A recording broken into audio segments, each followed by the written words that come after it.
Chapter 9 to 11. It was about a month later that Aizawa came into the room with a couple of folders in hand and told me to get ready for the UA Sports Festival. Honestly, I don't know what to think of it. In some ways, I can understand why professional sports events like the Olympics ban the use of quirks in their events. Quirks were too varied, too wild and uncontrollable, but they were also a novelty, and if humanity loves one thing, it's a new shiny thing it can play with. Still, I have a few doubts as to why this event involves 15-year-old kids from the nation's top hero school. I mean, I get why the third years are in the sport festival. It helps with their brand and allows them to draw attention from the bigger hero agencies and other corporations that are willing to sponsor an aspiring hero. Heck, I can stretch it to second years as well, but fifth years? Not everyone is me or even Bakugo, since I know that the kid has battle instincts that would be praiseworthy in any martial arts club, but the rest of the students? They barely have a month of training to use their quirks offensively. Heck, they even lack basic combat training, something that is especially difficult to surpass if you're in the general course, since they don't get a heroics class and whatever PE that they do is standardized across all non-hero high schools. Let me put this into perspective. I scored well over 300 points in the exam, and the majority of those were villain points. This was not very surprising since I trained my butt off and abused the hell out of my Sharingan for years to get to this level of martial ability. Not everyone began their training at 6 years old. In fact, the next score after I was a measly 67 points, out of which only about 40 were villain points. Heck, the lowest score that was admitted into heroics was 30 points, out of which 22 were villain point and 8 were rescue points. Talk about being overpowered. And to be honest, their quirks would most likely get stronger with age, but so again will my chakra.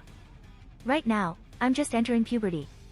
In about 2 to 3 years, I would have expanded my reserves of chakra exponentially from their already relatively massive size, and alongside quantity, the quality will also be improved. My chakra will be denser, making my jutsu that much more powerful. Anyways, enough about my moaning. In this month I have managed to get the school to let me do my own thing. They really don't have anything other than hero law to teach me, and even that is most often than not something that I already know. I did train in PR and combat, and otherwise I mostly developed new jutsu for my water style, fire style, and earth style. I also sparred with All Might once and managed to hold my own, though to be fair he was holding back quite a bit, while I was doing my very best to beat him. Still, I managed to push him in a way no one before All for One really did. That fills me with hope. I may not be on the level of monsters like All Might or All for One, but at least I'm capable enough to take down and beat several of the more high-ranking heroes and villains. At least that's what Aizawa-sensei and Nizu tell me, and was confirmed by All Might.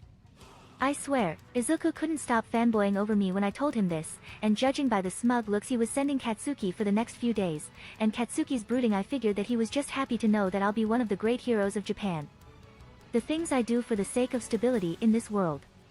First though, I must deal with this sports festival. Ugh. I was currently waiting for the festival to begin in Class 1A's lockers.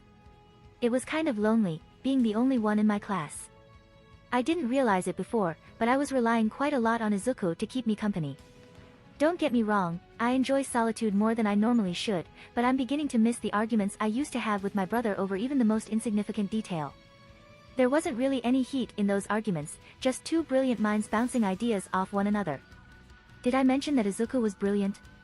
Sure, he's not on my level, but he's still far above the rest of the commoners he calls classmates, even Katsuki. I suspect that's the reason he's so prickly with Izuku, and I'm sure that were it not for my intervention and threat to kill him and his family should anything happen to Izuku, he would have bullied all of Izuku's self-confidence out of him. "Hey, kid, you ready?" asked Aizawa from the doorway. "Yeah, let's get this over with," I said with mild disinterest. I walked down the tunnel to the arena while putting on my gloved forearm guards. A neat little thing to keep me from hurting myself too much in taijutsu and to keep my arms intact. Developing two-handed hand seals was enough of a pain in the ass, one I have no desire in repeating with its more difficult sibling in the form of one-handed seals. As I entered the stadium, I was assaulted with the roar of the crowd in the stands. And here we have, ladies and gentlemen, the only student to pass Eraserhead's tests. The current holder to the record of highest entrance exam score in UA history, a record that previously belonged to All Might. Here to deliver the athlete's oath is the genius child that makes even the best and brightest look like idiots, Madara Midoriya, yelled out present mic through the speakers. "Thank you, free publicity." The crowd cheered and I placed a smile on my face as I waved at them, making the cheer even louder. I sensed some animosity from Class B, but I could see the support and management departments looking at me with hunger in their eyes. All Might was a nigh godly figure in this world. Comparing anyone to him is bound to draw attention. Something I was planning to take full advantage of today. I walked up the podium steps where Midnight was waiting for me with the mic. I took my place and waited for the crowd to subside.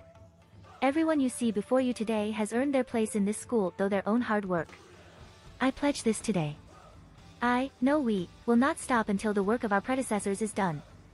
We are the ones that carry forth their will when they themselves are no longer able. I cannot speak for everyone in every hero school, but I will not stop until every man, woman and child on this world can stand at ease and without fear of what lurks in the dark corners of our society. I will give my all to this cause. I will become the pillar of strength that holds up our society. And when that's not enough, I will dig deeper and go beyond, plus ultra. The crowd roared the words of UA along with me. This is my resolution, one that I will carry out with my dying will if needed.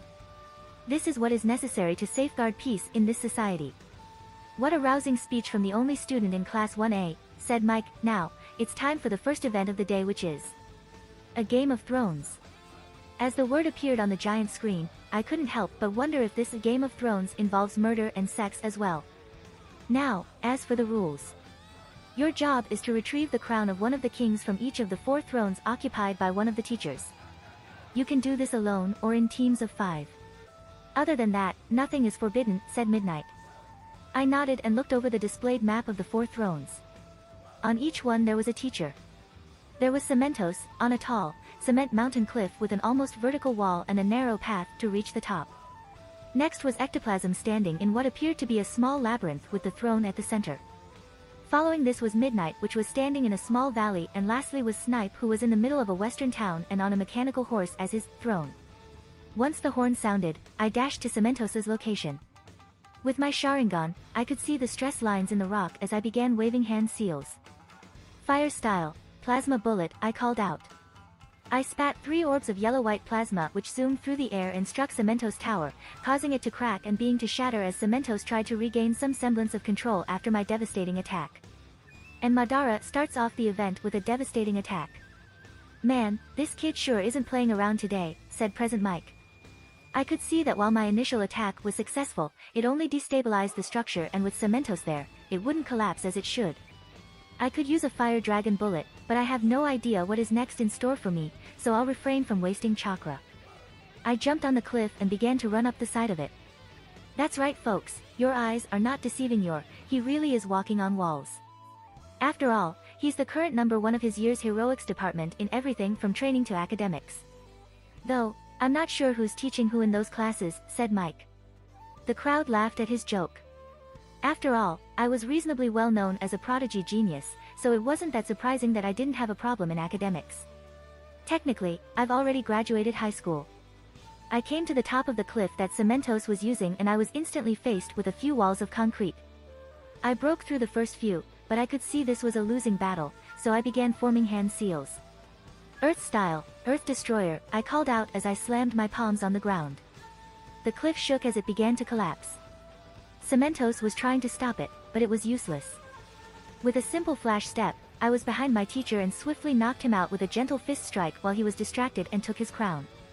A simple body flicker later and we were in the middle of the arena while the cliff crumbled behind us.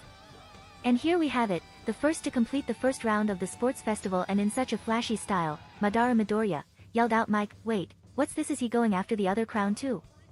Is that even allowed? Who cares, if he wants to go for more, I say we let him, don't you, asked Mike. The crowd roared in approval as I approached the valley where Midnight was positioned. I couldn't go in there since I had no way of dealing with her quirk, but I had a better idea. I sensed that there was only Midnight in the valley proper and that most teams were trying to circle around the ridge. Well, screw that. Water style, waterfall, I yelled out. I spat out a gargantuan amount of water alongside that which I had taken from the atmosphere to the point where I had filled the valley. Midnight was left powerless in the face of all this water and was knocked out when the wave hit her location. Thankfully I was on time to save her from drowning because that would have been embarrassing. I take her crown and deposit her with Cementos. Unbelievable, did you see that? This kid's on a roll. Already 2 crowns down and 2 teachers knocked out and no other team even managed to get close to their objectives, said Mike, and the crowd cheered yet again. I can almost feel the interested stares of the crowd of pro heroes that are watching the sport festival. Next on my list was Ectoplasm. He would be tricky, but his clones are somewhat fragile. Not as fragile as my shadow clones, but not that far off either. I can see the other students from the heroic and general courses giving me the stink eye. I honestly don't very much care. They're weak, very weak. If in the 5 minutes I've been running around taking down not one, but 2 objectives, they haven't done anything.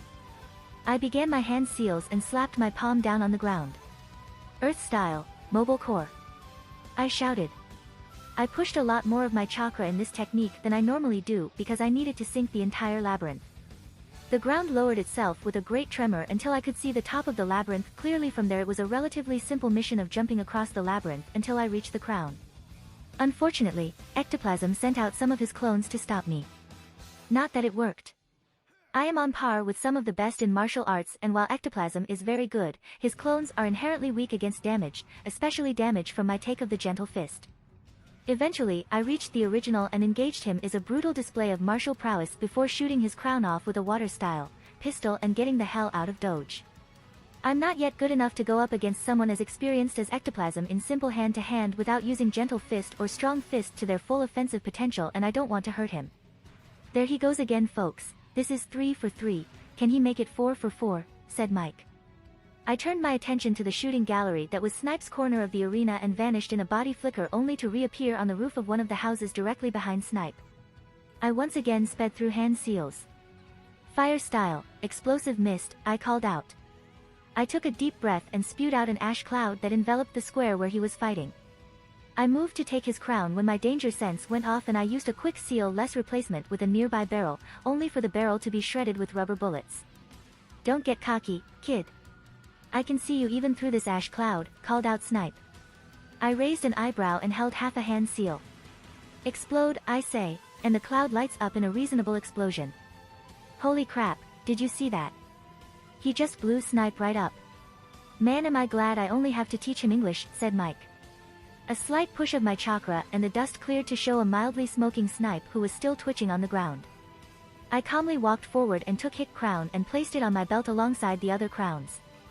And there you have it, folks, the undisputed winner of the first event, Madara Midoriya, yelled Mike. We will now take a small break to prepare the arena for the next event.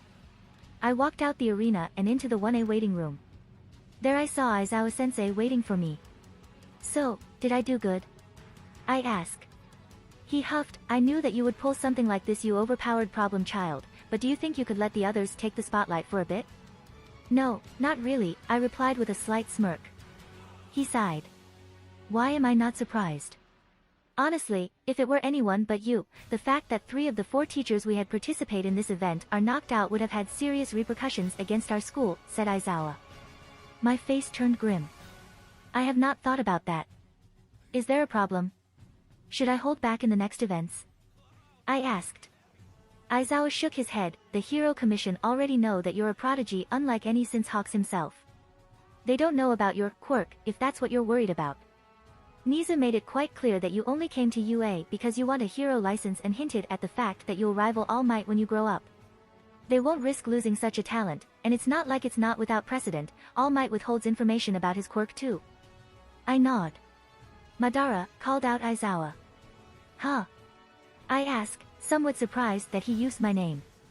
This festival is a way to show your strength to the world. Don't worry about the others, focus only on winning. After all, this year's crop is lacking compared to you, and once you go pro, you'll gather enough popularity that petty school squabbles won't matter. Especially given the speech you gave at the start, said Aizawa. Okay, I'll do my best, I said. With that he left me to prep for the next event. The next event of the sports festival is Team Battle, yelled Mike. In this event, the team with the crowns will face against the other teams without crowns. The teams that end up with one of the 4 crowns at the end of the 20-minute event will go on to the final round. I nodded to myself. For ease of use, the crowns have been replaced with headbands, and because of the stunt I pulled in the last event, I will have to go up against some 80 students from the heroics and general education departments and another 120 from support and management. This will be my ultimate test. On one side we have Madara Midoriya, the genius whose power knows no bounds, and on the other side, the rest of his year in UA. Who will win and who will lose? Said Mike. Across the nation, people stopped what they were doing and looked at their TV screens, smartphones, and tablets. This year's sport festival had attracted a lot more attention than usual. Even the villains were watching with care. In one house, a mother and son pair were watching the TV. For Izuku, this was one of the most exciting days of his life, second only to that one when he met All Might. Finally, after so many years, he would see his brother's full power unleashed. Meanwhile, on the stadium, I was standing on one end of it with the rest of the students waiting for me in the other. I closed my eyes as I began to tune my breathing. All around me I could sense the chakra flowing through every human being and creature in the world. I could sense its mystical connection through all of us. I delved deeper into myself, into that pool of chakra that was normally so calm. All it took was one thought, one nudge, and the chains that held my power bound broke loose. There was a gasp from the audience as chakra exploded from my being, cracking the very ground itself. The entire stadium could feel the level of my power. "Man, what presence, just looking at him gives me the chills," said Mike. I cared not for useless talk. I reined my chakra back, feeding it into my very muscles in a way I have done only in practice. I could sense the growing unease of my opponents and the excitement of the audience. "Start," yelled Mike. My eyes snapped open, showing a glowing blood-red Sharingan to the world. I began walking towards the other group as they let out battle cries and ran towards me. I too took to running. At the middle of the stadium we met in combat. I jumped over the first few lines. I had no wish to confront the brawlers just now. I landed in the middle of a pack of Gen Ed students. 2 well-placed kicks and they were out. I twisted in midair as I vanished in a flash step, only to reappear a moment later next to one big-looking student that was preparing to ambush me. I instantly charged a Rasengan and used it to launch him clear across the stadium. In the next instant I vanished again in a flash step and reappeared in the midst of a group of Gen Ed students that I took out in a brutal display of martial prowess. From the corners of my eye I could see a mass of students approaching, and so I vanished again. I reappeared in the middle of the mass of approaching students. Before they could react, I grabbed 2 of them and flung them out at the group. My makeshift bat managed to clip a few students, but I quickly began to engage them in traditional hand-to-hand combat. Not that any of them had anything that could even faze me. Sharingan plus chakra enhanced speed and reflexes are an absolutely deadly combination that ensured no one could beat me. Punch. Kick. Dodge. Jump. Repeat. This was the dance I wove as I mowed down the ranks of children that were against me. Most couldn't even use their quirks in the chaos that ensued, and some were already running for the exit. Dodging another pitiful attempt at a punch from a 1B student, I saw a couple of students further back preparing to unleash their quirks. My Sharingan sought them out and they made the mistake of looking into my eyes. "Sharingan, Genjutsu," I whispered as they froze. I needed space. I already took out a good chunk of the students, now I needed to break them up before they can regroup. Earth style, seismic quake. I roared over the sounds of battle. The entire stadium shook as a seismic pulse expanded from my location, making all the students in the arena fell to the ground. Time to end this farce of a battle. "Earth style, swamp of the underworld," I called out. The ground liquefied as a good number of students sank into the mud, though a few managed to survive. I cut off the jutsu and jumped back to assess the situation. Most of the students were out of commission, either by way of my taijutsu attacks or by being stuck in the now hardened ground. I need to develop more earth-style jutsu. They are unexpectedly useful when dealing with many opponents. Only 8 remained from what was once 200 students. "Amazing, did you see that? He just blew the others right away like they weren't even there," yelled Mike. This sentiment was shared all over the country as they watched one child take down a veritable army of what was supposed to be the elite of the next generation. I watched as the 6 students of Class B and the other 2 from Gen Ed pulled themselves to their feet, obviously shaken from what they witnessed. "Do you still wish to dance with me?" I asked loudly. "Consider this my homage to my namesake." The stadium grew quiet. The 8 boys gritted their teeth, and while I couldn't hear them, I saw the curses they muttered under their breaths. Is this truly what the world can expect from the next generation? Was I wrong? I asked in a mildly condescending tone. "I see one snap." "Ah, there you go. You bastard, what kind of monster are you?" asked one of the Gen Ed students. "I am a hero. A pillar of strength against the evil that nests in the darkness. I am what you must strive to beat if you wish to protect all as a hero should," I say in a loud voice that carried all over the stadium. I see them falter. Is this all you have? Do you think you can run away every time you have to face against someone so far above you that you have no hope of defeating? You are now all that stands between your classmates, and me whom you so eloquently called a monster, I say strongly, crossing my arms against my chest, peering down at them with the Sharingan. They did not respond. But I saw most of them nervously looking at each other, except for a buff student at the back of the group who was not looking at them. I saw him move and push to the front of the group. I raised an eyebrow. So, will you stand and fight or will you run? I ask at last.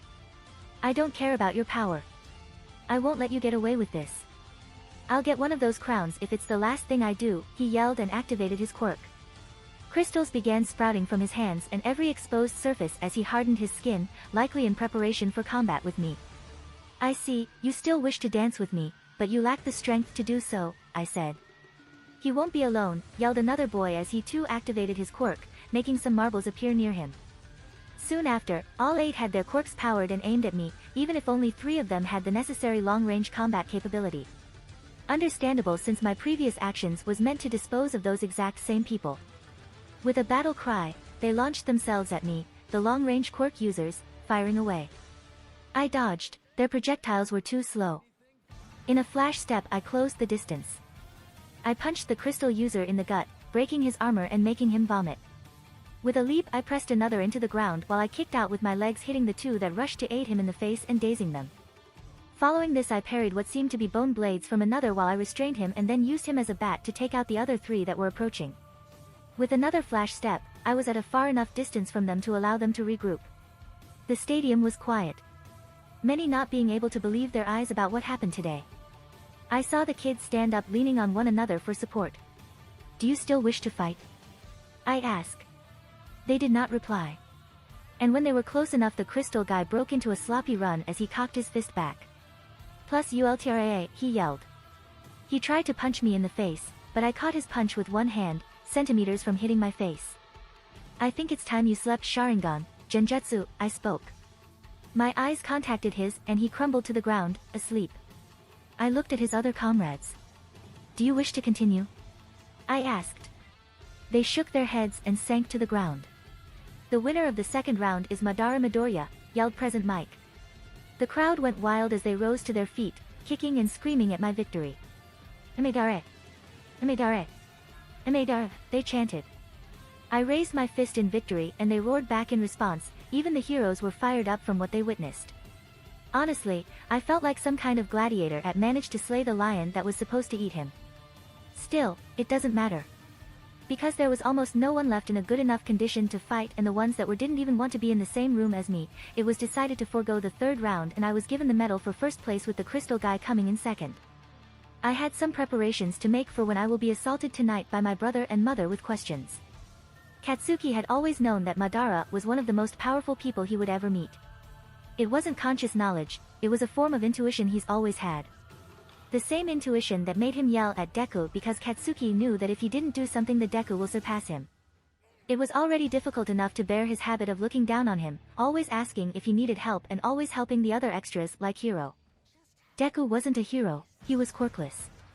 He would have put Deku in his place physically, but he knew that Madara would kill him if he did that, one way or another. The guy wasn't a villain, but he wasn't a hero either. Heck, he's probably going through the hero course only to get a hero license to use his quirk. Speaking of quirks, what the hell was his? Katsuki knew that there were strength enhancers, speed enhancers, elemental quirks, but the amount of power Madara showed was fucking unbelievable.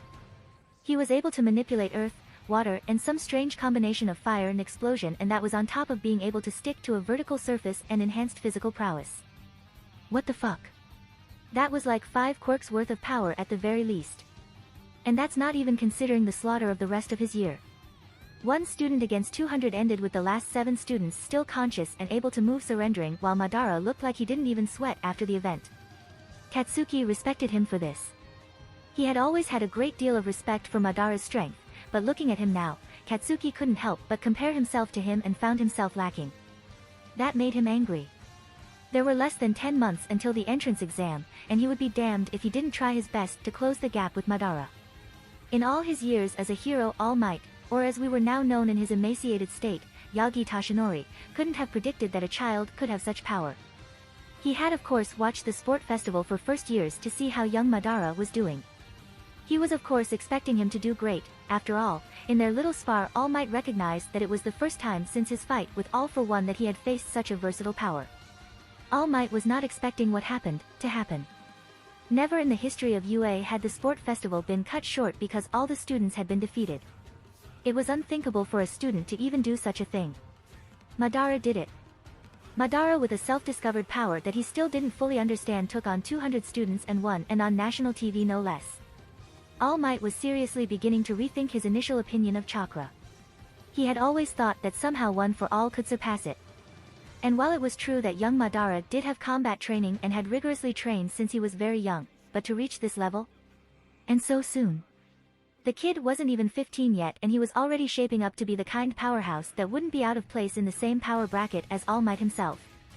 Chakra had already proven itself versatile enough that even with full knowledge of what it can do, All Might was going at more than 80% of his current power, and he only won because young Madara surrendered because he was suffering from what he called chakra exhaustion, which was similar to quirk exhaustion, after flinging almost his entire arsenal of jutsu at All Might. No, that spar shouldn't be used as a benchmark. It was only a way for young Madara to have a chance to use his full destructive abilities against someone who could take it, and even then, All Might knew he held back lest he somehow kill him. Something that was looking like it was not out of the realm of possibility anymore. Back on topic, though. What was less concerning was young Madara's speech at the beginning of the tournament. The pillar of strength, huh? Asked All Might seemingly to himself. Damn it, the kid was reminding him too much of how he was back in his youth, before he got One for All. Well, maybe not his casual disregard for life, but his stated wish to stand against evil. All Might. We're here, yelled out young Izuku with a grin on his face as he jogged towards him.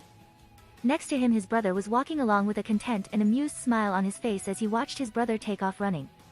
All Might would be lying if he said that the kids hadn't grown on him in this last month. Young Izuku, young Madara, thank you for coming, said All Might. It's no problem, All Might.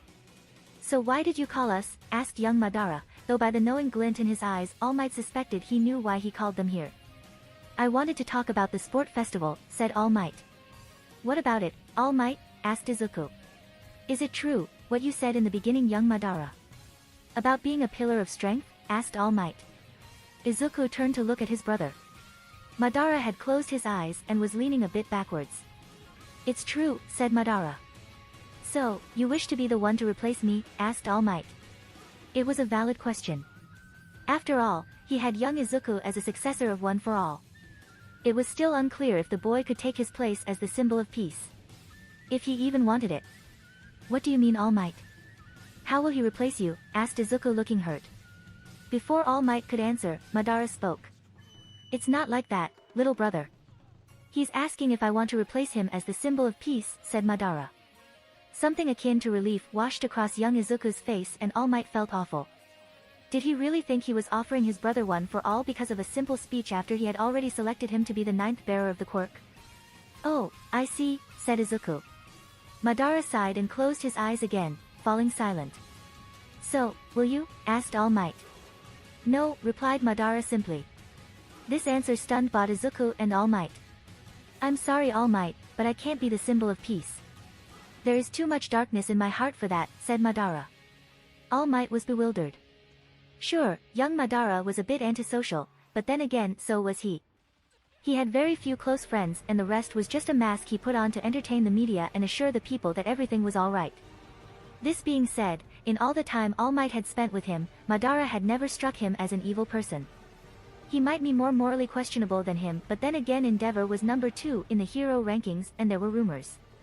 Oh, come on, you can't really believe in that curse of hatred crap, right? Said Izuku, though it sounded more like a pleaded question. What is this curse of hatred? Asked All Might. Young Madara looked at him with those blood-red eyes that never failed to make All Might shiver. The curse of hatred is the price of the Sharinan's power. These eyes of mine see all and record all. Nothing is ever truly hidden from them, and in the process, it takes away one's ability to deny the darkness in society and the darkness in one's own soul. Also, I don't really know this, but I have a feeling that the greater the darkness within me grows, the greater the Sharinan's powers become, said young Madara. That was truly something terrifying. If young Madara ever slipped, or his sanity was compromised, All Might was not sure that the Hero Society could survive his fall to villainy. Then what did you mean when you said that you wanted to be the pillar of strength? Asked All Might. I want to be someone who can stand against the darkness. Someone whose society could rely on in their darkest moments until a new light emerges, and when that light finally shines bright, I want to be the pillar that helps support society, said Madara. He then turned his head and gave his brother a smile and ruffled his hair, making the other boy whine. I already have my light right here. If I've got Izuku, I don't fear the darkness within me, nor the Sharingan's curse of hatred, said Madara. Nisan, said young Izuku, who was blushing but had tears in his eyes. I won't be the symbol of peace because my brother is the one that will inherit that title. Instead, I will be the pillar of strength that will help the world transition between eras, said Madara, and once that is done I will remain as a failsafe just in case a new threat emerges and someone is needed to eliminate it. All Might stared at the boy and couldn't help but marvel at his convictions. All Might knew what he had to do. Young Madara, will you accept an internship with me at my agency? Asked All Might. Young Izuku stopped crying as they both turned to him with equally confused faces. Normally after the sport festival, the students receive internship offers from different hero agencies, and you are right. It really is the end of my era as symbol of peace, said All Might. Don't say that, All Might. Began Izuku. No, young Izuku, this must be said, and you as my successor to my quirk and title must know. My body is already failing me, as you both know, and soon enough it won't even be able to support my quirk. After I pass it to you, young Izuku, all that I will have left are some embers of One for All, and when those are gone, I will remain quirkless, said All Might. It will be the death of All Might, said young Madara. What? All Might's going to die, said Izuku looking worried, but he was calmed by his brother. No, it will be the death of All Might, the symbol of peace, not Yagi Tashinori, and it will throw society in chaos, said Madara. Unfortunately, you are correct, young Madara. That is why I wish to formally take you under my wing and help you become the pillar of strength so that you will be able to keep the torch alive until the next symbol of peace is able to take it back up again, said All Might. The boys stayed silent as they absorbed this new information. After a few minutes of silence, All Might broke it. Okay, I think that's enough for today. Go home and think it over. Don't forget, young Izuku, to be on time tomorrow, said All Might. Okay, I will, said Izuku as he dragged his brother off the beach. Hey, Enai-san, asked Izuku. I turned my head to look at my little brother. Did you really mean what you said, about me being the symbol of peace? Asked Izuku in a small voice, looking at the ground, not even trying to meet my eyes. Of course, Izuku. I meant every single word. You were always there to pull me back from the edge, and I know that you always will be, whether I want you to or not, I said. Izuku was crying again. I hugged him and he hugged me in return. I believe in you, Izuku. Never forget that I will never leave your side, after all, I'm your brother and that's what brothers do, I said softly. Izuku just cried harder. My dear brother is a crybaby, but I wouldn't trade him for the world.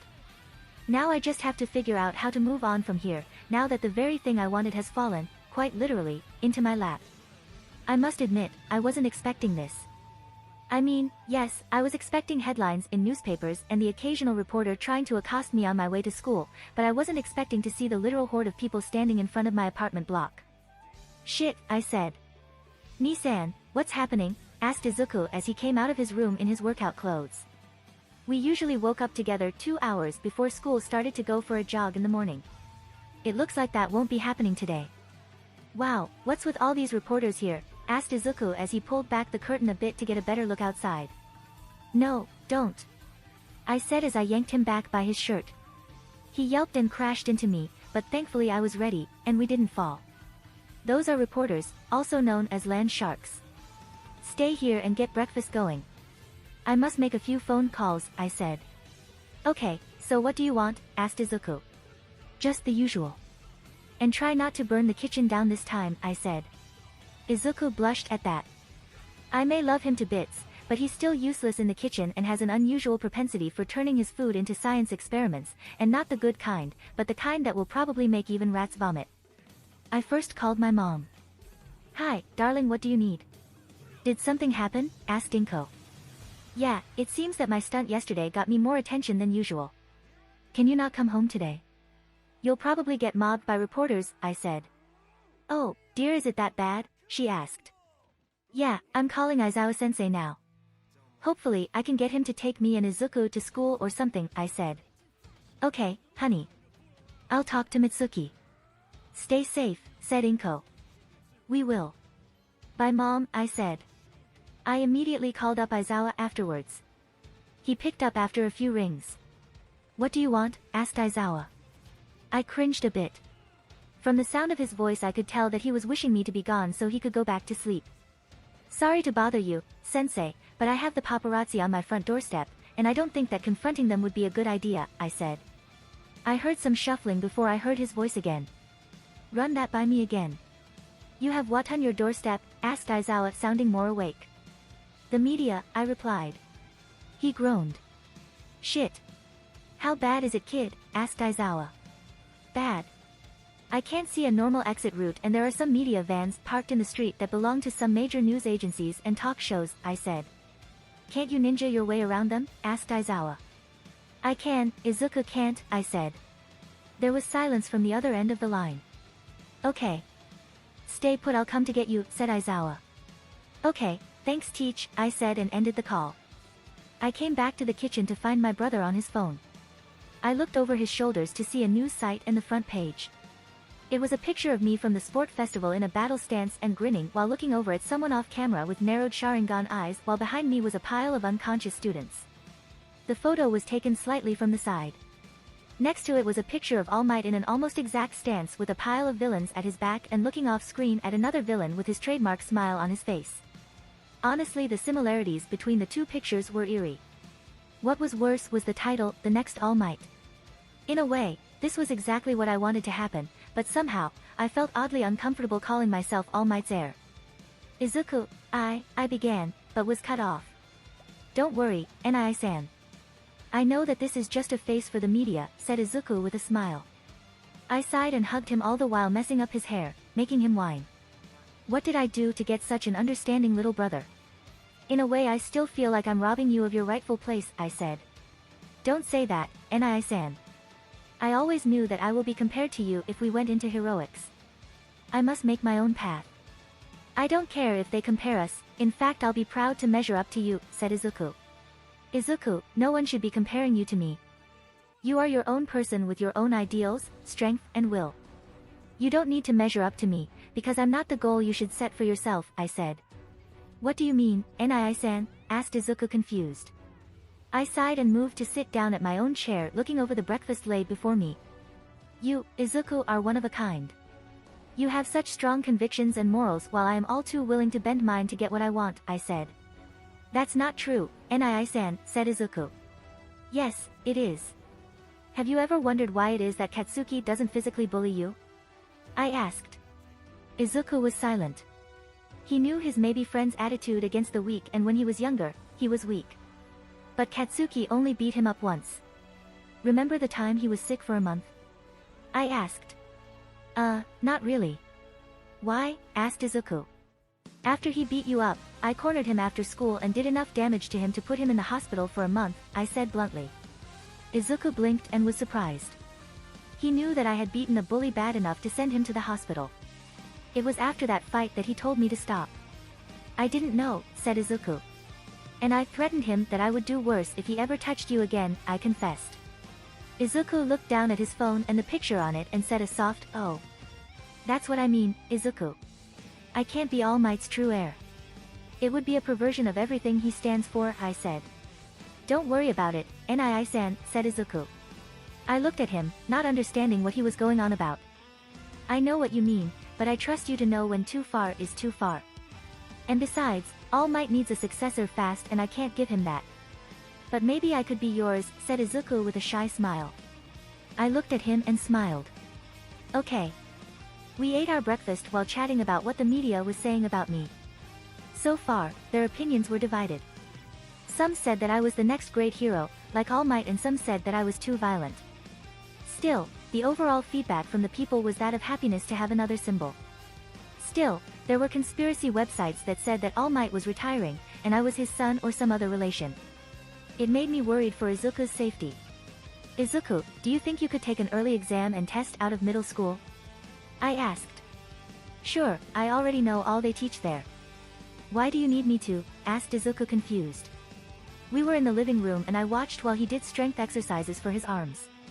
I have to say that Izuku bulked up quite a bit in these past 2 months since meeting All Might, but then again, he had the base I helped him build for a whole year before they met. I don't think it's safe for you right now. If the media found our house, I'm willing to bet that they found your school and the villains won't be far behind, I said. But what about Mom? Asked Izuku. She won't be that much of a target except for reporters, and I think Aunt Mitsuki wouldn't mind having Mom over for a few days until the media forgets about our home, which I bet will happen as soon as I announce my internship with All Might, I said. Okay, I get it, but why am I in danger? I'm quirkless, said Izuku. True, but you're my twin and studies have shown that there is a tiny chance that you might develop a quirk later on in life.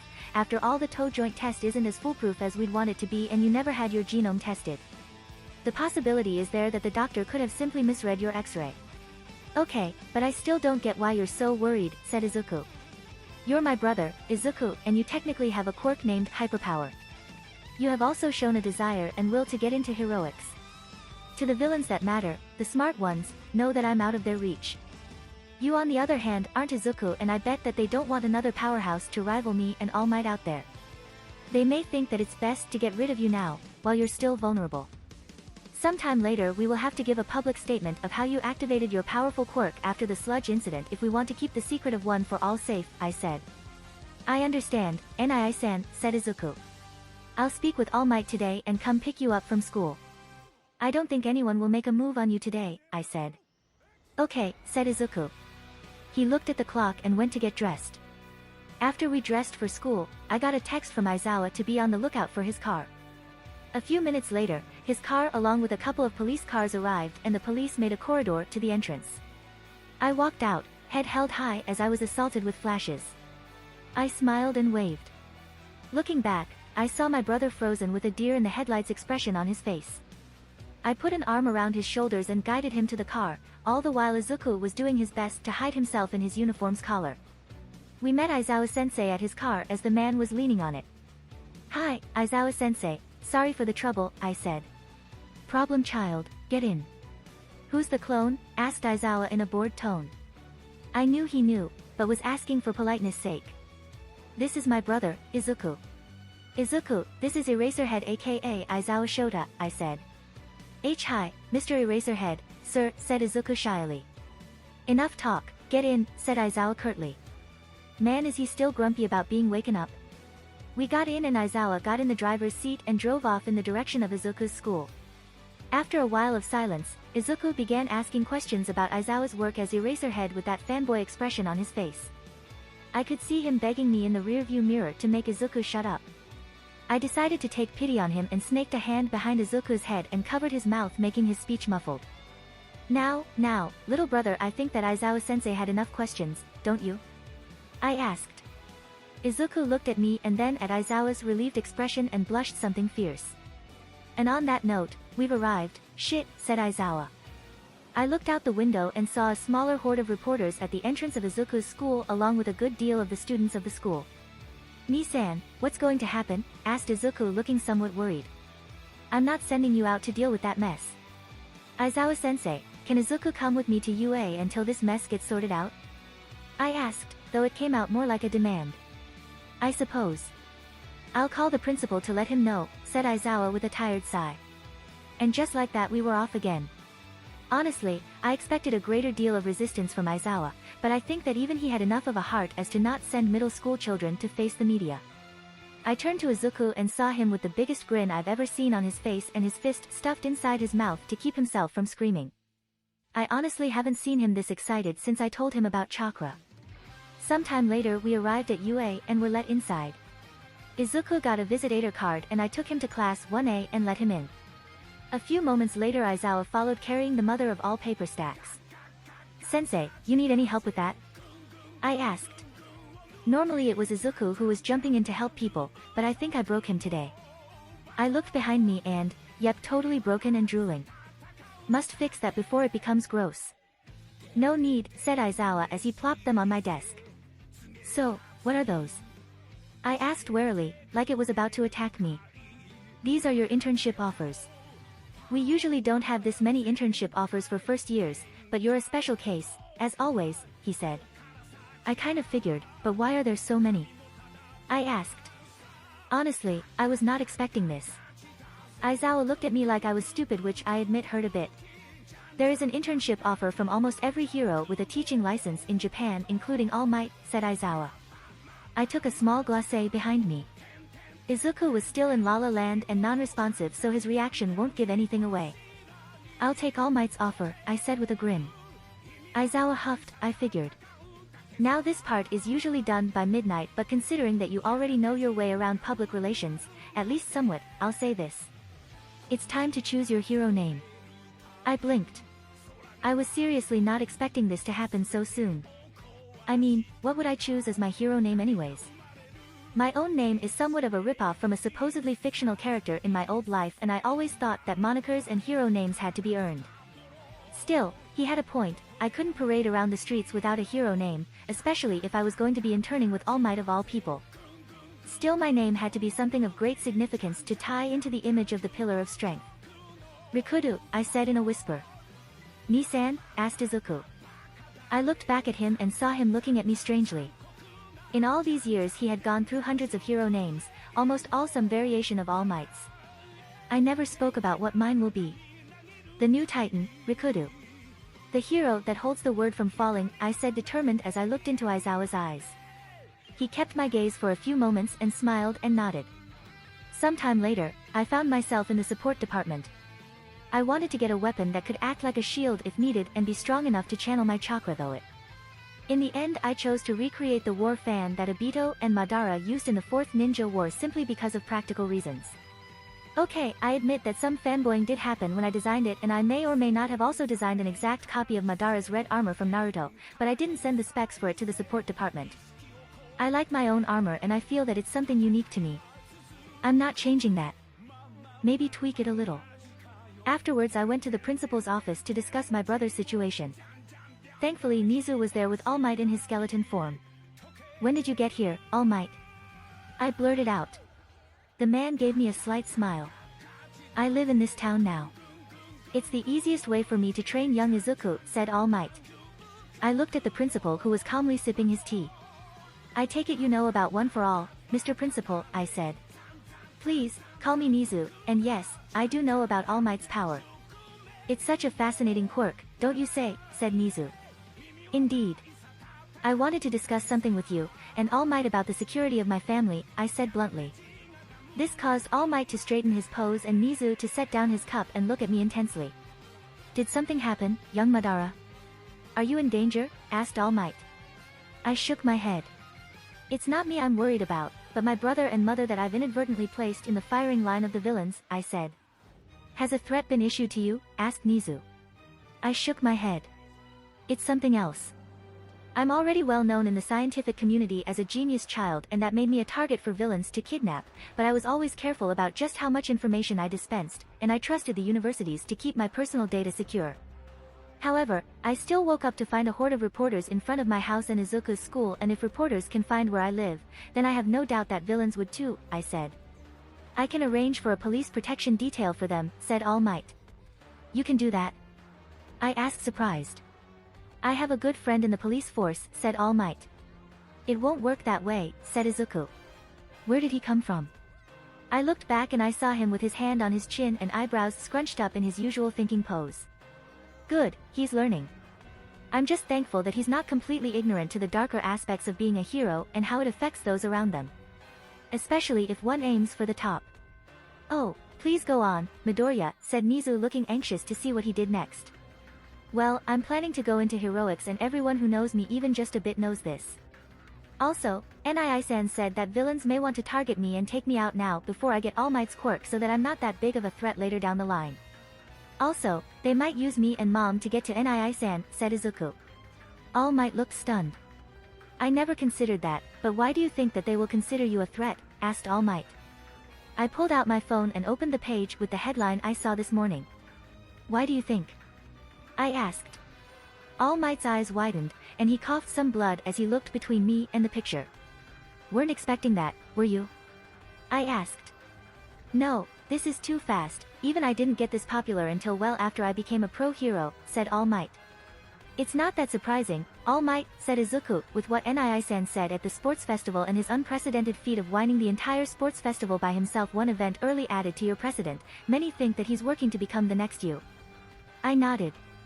If you still want me as an intern, all the theories that are floating around nowadays about you taking me under your wing to train me as a successor will be all but confirmed, I said. It's a perfect cover for you to retire from active duty, All Might, and a perfect screen for young Midoriya, said Nizu. What about you, young Izuku, what do you have to say about this, asked All Might. Izuku fidgeted a bit. Well, I may be your successor to One for All, but I can't be your successor to the title of the Symbol of Peace yet. I'm not even ready to receive your quirk, All Might, and even if I do, I still have almost another year before I enter UA. Also, I don't think I can do what Nii-san plans on doing and graduate in a single year, so I have at least another 4 years before I become a pro hero, and who knows how much time I will need to climb the ranks to number 1. By that time, you would already be retired, All Might, and I can't see the world keeping itself stable without a symbol to protect it, said Izuku, looking at me as he said the last part. So, you want me to build up young Madara to be my successor in the public eye, asked All Might. Izuku nodded. We talked about it a bit more this morning and both me and Nii-san think it's the best way to go about it. I wouldn't mind not being your successor, All Might. I'm happy being Nii-san's, said Izuku with a slight smile. And I'll be glad for it, I said. Oh, do tell, said Nizu. I looked at the hybrid. Well, originally being a hero was supposed to be a side job for me. A way to get a hero license and be able to help Izuku while I focus on my science and further insight into chakra. It wouldn't have hurt to have the prestige that comes with being a hero, or the money one can get from beating up villains, I said. Huh? What do you mean, Nii-san, asked Izuku looking confused. Well, I originally planned to be an underground hero, for the first part of my career, I said. All Might choked on his own blood in surprise. I smiled a bit. Yeah, I know. Surprising, isn't it? I intended this plan to come about if I couldn't teach Izuku chakra, I said. What plan was that, asked Nizu. Well, I planned to enroll early, obviously, but I wouldn't have told you about chakra and restricted myself to only taijutsu and earth manipulation along with fire manipulation, claiming it to be a dual elemental quirk. I probably would have toned it down a bit for the sports festival and kept a reasonable high rank for all 3 years. After the first year it all depends on Izuku. If I managed to teach him chakra well enough to enter UA hero course, I would have probably told you about chakra, but if not, then I intended to help him get into either support or general courses and make his way into the hero course through the sports festival, I said. You can do that? Asked Izuku surprised. Of course, that's how Eraserhead became a hero. And it's the reason why I had you take that course on engineering, I said. You can build support items, young Izuku? Asked All Might surprised. Izuku blushed. Well, I won't say that they're support items, but yeah, I can invent stuff. Though from where Nii-san gets the parts one never found out, said Izuku. They looked at me. I'm getting to that. Anyways, after I graduated, I plan to open my own hero agency. I've been using underground brokers since I was 12 to build up a small side business to fund my monetary needs, and that money would have gone into the agency and as a starter fund for my fully legitimate business side once I graduated, and not the murky gray area that I'm in now, I said. All Might and Izuku looked at me bewildered while Nizu had a slight grin on his face and his eyes were twinkling something unholy. After Izuku graduated, I planned to leave most of the agency stuff to him, and depending on whether or not he had chakra, I'd figured we'd either decide to either stay underground or go mainstream. Either way, I would have retired after 5 years and gone off to continue my research, I said. There was silence. Madara, how would you like to work as an intern for my agency? Asked Nizu. I blinked. Sorry, but I need the public exposure that comes from being All Might's intern, I said. Well, there's always the work-study program, said Nizu. I raise an eyebrow. Why is he trying to get me to work for him so hard? We'll see. Anyways, I wanted to ask if there's any way to provide security for Izuku that would withstand villain attacks, I said. There is, but there is the matter of his school, said All Might. Don't worry, All Might. I'm taking a test to graduate early, said Izuku. All Might blinked. That's actually a very good idea. I'll come back to you with an updated schedule. If we keep it low-key, I think I should be able to act as your bodyguard until the year starts, said All Might. Really, said Izuku. I could see the stars in his eyes. I rolled my eyes. Dow, boy. We still need to discuss my internship details, I said. That can wait until tomorrow. For now, do you have anywhere where to stay for the night? Asked Nizu. I have a few safe houses, I said. They all looked at me weirdly. What? I asked. Most 14-year-olds don't have safe houses, said All Might. Most 14-year-olds aren't me, I said back. He nodded, as if conceding the point. Regardless, I have more than enough space in my apartment for the two of you. We could go later to buy you some clothes, said All Might. I don't think we need to. All we need to do is show our faces on the other side of town in full hero gear and pose for a few pictures while announcing my internship. That'll have every reporter in a 10 kilometers radius on us faster than a hungry shark, I said. All Might shuddered and looked at me in what seemed to be awe and pity before he bowed. You truly are courageous, young Madara. To purposely draw the hordes to you is a most noble sacrifice, said All Might. In the background I could hear Izuku laughing. Brat. We didn't end up playing bait for the reporters since the police thankfully removed the media from the street because they were blocking traffic, so we managed to return home without much trouble. Still, I had Izuku pack up and I prepared a change of clothes for Mom as well. Apparently Mitsuki was delighted to have her friend live with her. It took a bit of tears to make Mom let Izuku go, at least until this entire mess with relocating our home is sorted out, but I had the secret weapon called All Might. That night Izuku, me and All Might went to the Bakugo household to meet with Mom. Thankfully, Katsuki was out training so I didn't have to deal with that situation. I then explained the whole situation to Mom, sort of. I told her that All Might's time as the symbol of peace was up and that he needed to retire soon. All Might even showed her his injury and I doubled down of the fact that the world needs a symbol and that I was the only one who could do it. A bit pretentious, but she only knew that Izuku's quirk hurts him since we told her he developed it during the sludge incident and that he was currently training with All Might in his spare time in order to harness it. In a way, it was true. I was the only one strong enough to compete with All Might and that made me the only one capable of taking on the likes of All for One, and Izuku was chosen by All Might to be the next bearer of One for All. No matter what All Might says, I don't believe that All for One's dead. They never did recover the body, and a man that lived for over 100 years must have some sort of contingency plan, otherwise he wouldn't have survived this long. In the end, I gained my independence and was emancipated as a child, a necessity for implementing my contingency plans and establishing a sufficient financial reserve. Izuku went with me and All Might while Mom remained with Mitsuki and a police detachment would watch over them. After that it was relatively easy to pull Izuku out of school since he had to go into one of the Hero Association's protection service programs. Those were ways for the family members of high-ranking heroes to be hidden and protected from villains, something that was very much needed in the days when All for One still reigned over the underworld and was out and about prowling for powerful quirks to steal. Normally this wouldn't have been done for a UA student, but since All Might himself decided to take me up on my plan to succeed him, it was deemed a necessity. That's another thing I'm not so sure about. It seemed to me that All Might was all too willing to help me ascend to the title of Pillar of Strength.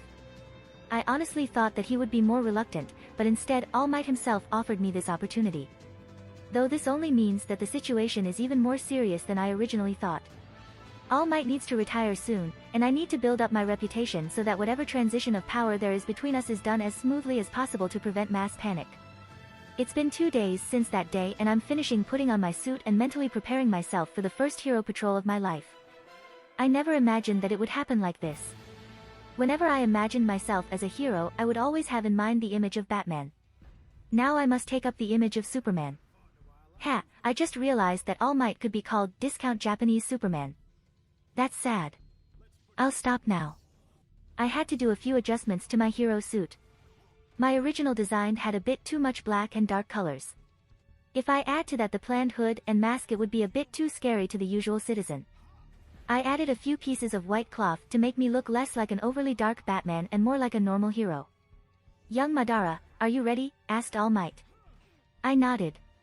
Well then, let's go, he said. All Might buffed up and shot up in the air. I followed him by jumping from rooftop to rooftop with the aid of chakra. I really need to find a way to fly with chakra. It was early morning in Minato, the place where All Might had his agency, Might Tower. For the duration of this week I roped Aizawa-sensei into teaching Izuku hand-to-hand combat. Aizawa did put up some resistance at first, but I managed to convince him of the necessity of my request. I did teach Izuku some things, but I didn't push it that much. I thought that I had the time to take it easy and teach Izuku properly. I no longer have that luxury. Because of my actions and statements, I have placed my family in the path of villains, and while it's relatively easy for my mom to go into hiding and vanish, Izuku is a heck of a lot more stubborn. He would have stood out one way or another with that hero complex of his, and just like I didn't tell him that he couldn't be a hero before he got his chance with All Might, I most certainly couldn't do so now. It would be the height of hypocrisy to prevent Izuku from following his dream just because it's too dangerous. That's the sort of thinking that mom would have. I knew from the beginning that I might one day come home to a dead brother if he went into heroics. But I couldn't fault him for that, especially since his death would have at least served some meager purpose. He would have died doing what he loved and not in a meaningless way. Not like I did. Young Madara. Are you paying attention? Asked All Might. I snapped out of my thoughts and nodded. We were on the roof of a building and down below a few thugs were holding a bank hostage. The media and the police were already there. Yeah, I sent 6 hostiles and 10 hostages. 3 are in the front and 2 are in the back, presumably loading up on money. The last one is on the last floor. All the hostages are aligned in front of the windows, I said. My Sharingan was already on and busy dissecting the target environment. So, how do you wish to get on with your debut? Asked All Might, not taking his eyes off the situation for a moment. I'll go fist and use Earth style, underground walk to infiltrate the back of the bank and take out those 2 and the one on top. Wait a few minutes and drop down, I said. All Might nodded. Earth style, underground walk was a jutsu I developed as an infiltration technique. It allows me to pass through earth and concrete with relative ease and is especially useful for ambushes. Sadly, it's useless against high-grade steel or other metals. I body flickered to the roof of the bank. If these robbers were smart, then they would have taken over the security system and CCTV network. They didn't seem smart, but it's best to not underestimate them. I flashed through hand signs and fell through the rooftop like it was liquid. Using chakra, I stuck myself inside the ceiling and crawled over to the secondary power generator. The robbers were smart enough to post a guard next to it. Thankfully, the white fabric I had to add to my suit to cover up the armor beneath it came with a neat color shifting function. It wasn't anything fancy since it just shifted the color from white to black. Still, it was more than enough for me. I landed silently behind the guard. Hey, I said in my most raspy voice. He turned around surprised, but he made a mistake as my blood-red Sharingan eyes locked onto his and the tomo begun to spin. The guy went slack and dropped his gun. Suddenly his radio crackled. Hey, what's going on up there? Asked a voice over the radio. Well, time to test this out. Sharingan, hypnosis. The guy brought the radio to his mouth with vacant eyes.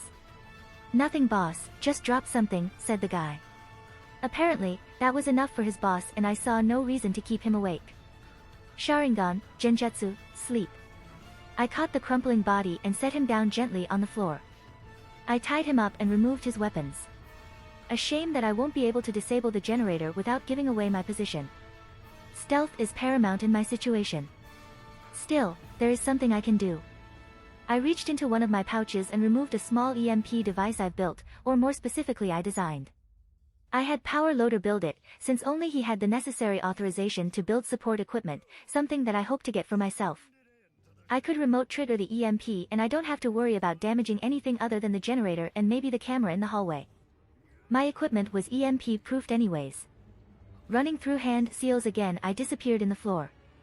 Thankfully this time it was thick enough for me to move through it relatively easily. I quickly arrived in the vault at the back of the bank and exited the roof. I could see the 2 crooks in there stuffing duffel bags with money. They were far enough apart that I couldn't take them down simultaneously. I dropped down near one of them and waited for a moment before triggering the EMP, making the light in the room flicker and die. Huh? What's going on? Asked one of the guys. I quickly ducked out of cover and snatched him by the throat while muffling his voice. He still managed to let out a muffled yelp of surprise, but a quick look tightening of my arms around his throat and he was out like a light. This is surprisingly easy. Hey, man, are you okay? Asked the other on. He was shaking a bit. I let my clothes rustle as I ran around to get behind his back. He tried to train his gun on me, but he wasn't effective in doing it. I can see why Batman liked doing this. This is surprisingly fun. Now's not the time. Focus. Is anyone there? He asked. Come out and I won't shoot you. He activated his quirk, making his hand glow with what appeared to be fire. I'm here, I rasped. The guy jumped up and crashed into a table trying to turn around and shoot me. He didn't manage to do that since he had the unfortunate luck of looking into my eyes, allowing me to cast genjutsu on him. I really need to up my genjutsu training. I never really understood just how limiting using only visual genjutsu really is, especially for taking down large numbers of people. I tied the two thugs up and went to the door only to find it locked. Lovely. Suddenly there was a tremor outside, and a booming voice proclaimed, "Have no fear. Because I am here. All Might. We're saved." Other such exclamations rose from the hostages. Damn it, All Might. I really didn't want to bulldoze though this situation. Charging chakra through my leg, I kicked out the steel door, sending it flying and smacking into the three thugs that had clustered in front of the entrance with enough force to send them flying through one of the windows and into the street.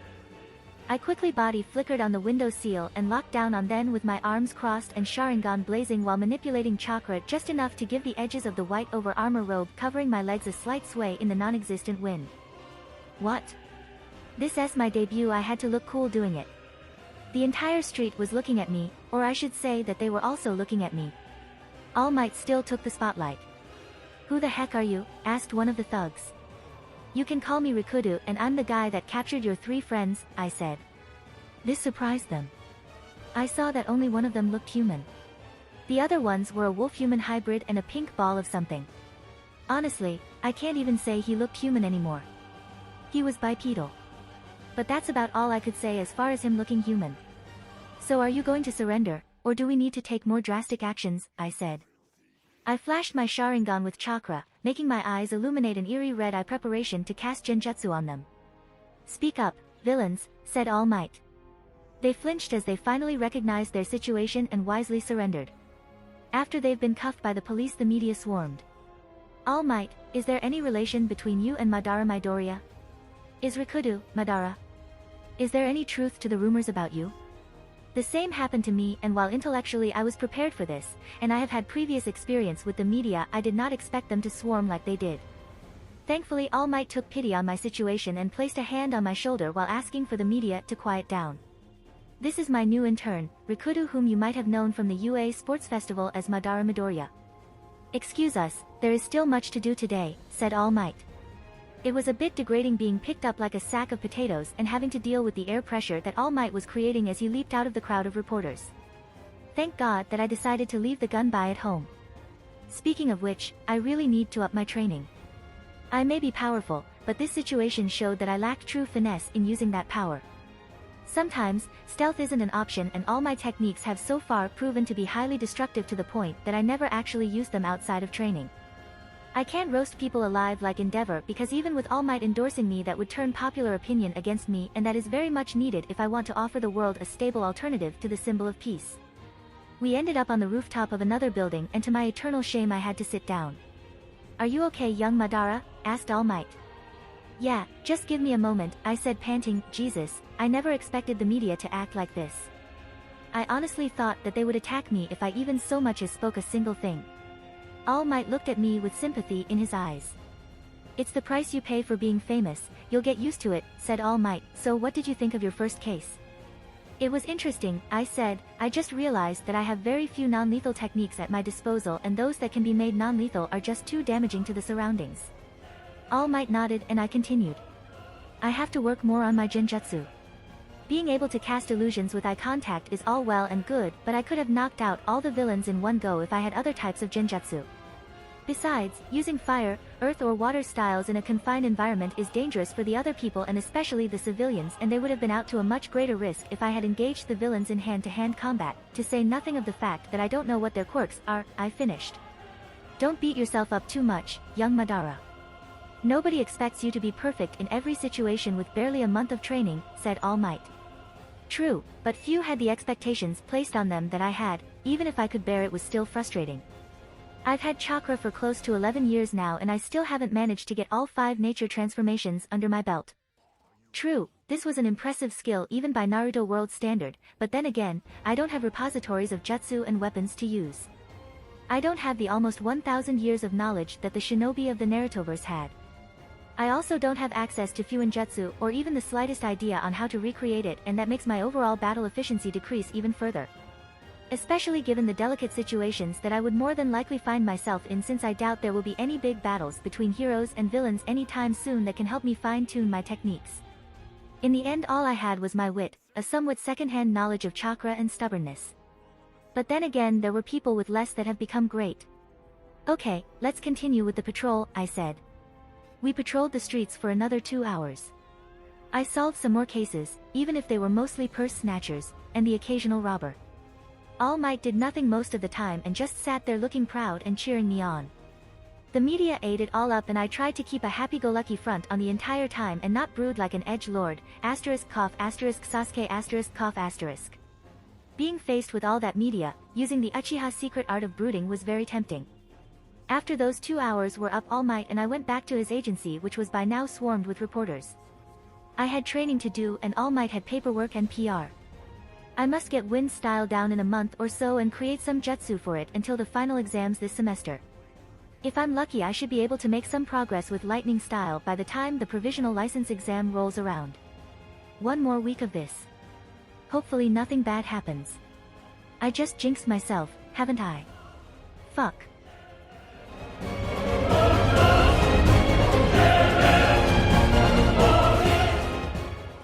If you like this content, don't forget to like and subscribe. See you later, bye bye.